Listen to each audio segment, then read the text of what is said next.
Okay, I need to tell you about something that happened to me once because I think you are going to recognize this situation immediately.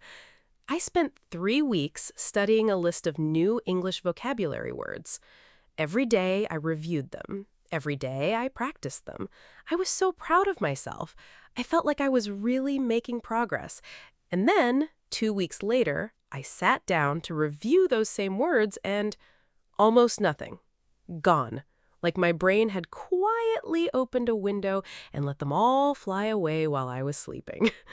I sat there looking at my notebook thinking, did I even study these? Was I even here?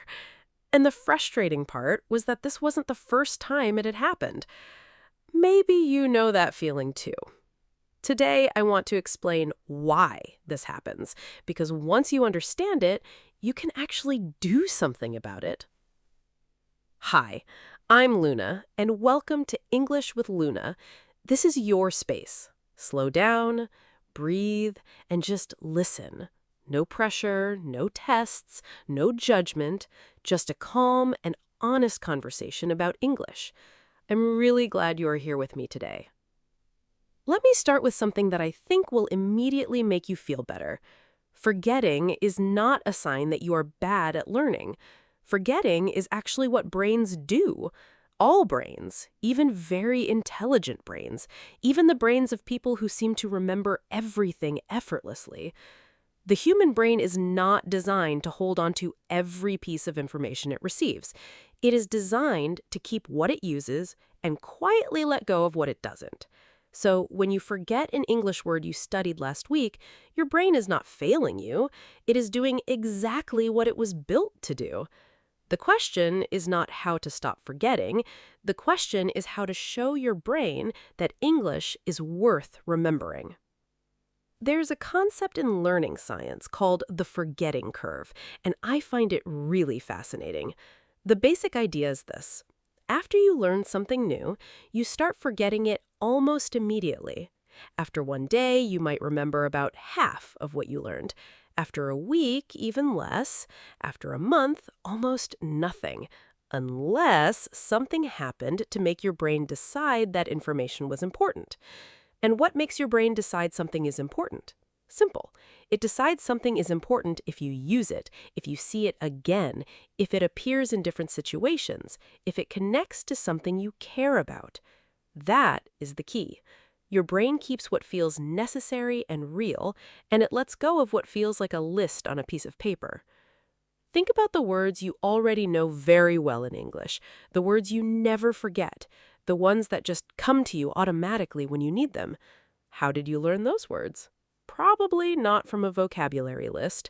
You probably learned them from a song you loved, or a movie you watched many times, or a conversation that mattered to you, or a situation where you really needed that word and used it.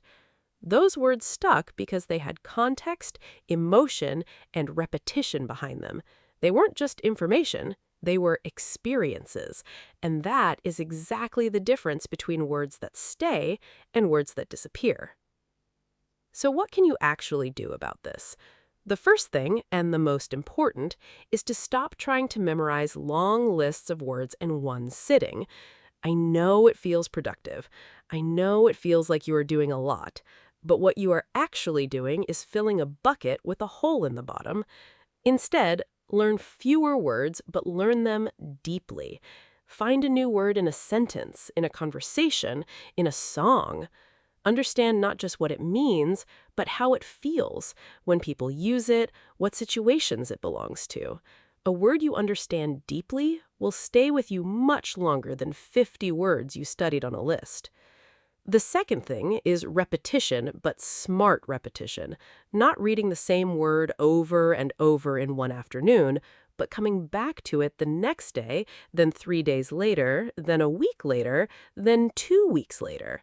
This is called spaced repetition, and it works with the way your brain naturally remembers things instead of fighting against it.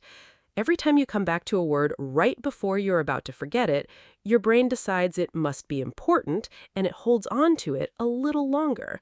There are apps that do this automatically for you, but honestly, even just writing a word down today and reviewing it tomorrow and then again next week does the same thing in a simple way.